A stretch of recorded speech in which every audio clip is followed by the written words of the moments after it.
Trefnydd, obviously following the announcement last Friday at the Tata joint venture with ThyssenKrupp is at risk and unlikely to go ahead, and that they will suspend in the process of the joint venture.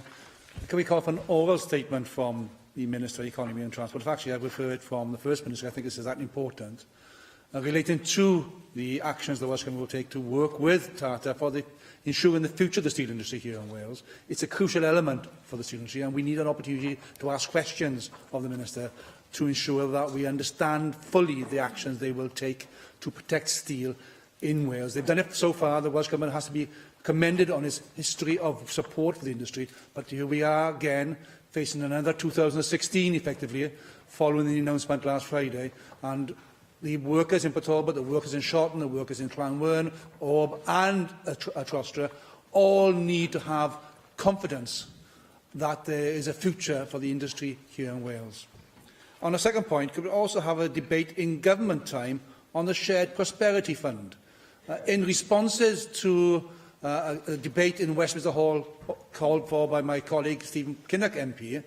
it was clear the message coming through from the government was that this shared prosperity is going to be more of a all-UK type of prosperity fund, and that we will not necessarily be getting the same type of funding we get now, and we won't necessarily be in control of that funding.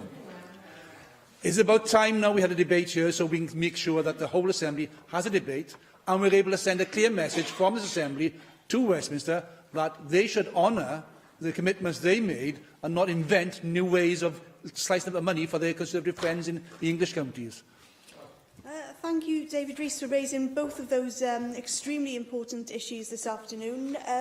Clearly, this is a worrying time for those who work in the steel industry across Wales, and as we stood by our steel industry throughout the crisis of 2016, we will again work collaboratively with the industry and with its supply chains, and also with the recognised trade unions to support the steel workers and the communities around them through this important next period.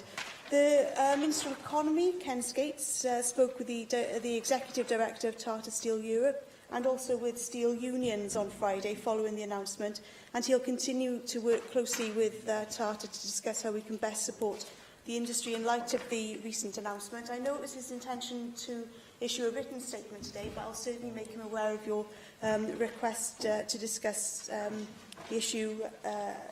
in person with him. I'm very taken by your suggestion of a debate on the Shared Prosperity Fund. I think it would be an excellent opportunity for this Assembly to send a clear message to the UK Government that any Brexit shouldn't mean a penny lost or a power removed from Wales, and we've certainly come to some strong conclusions about how the Shared Prosperity Fund should operate in future, and I think that sending a strong united message on that would be particularly useful. Mark Isherwood.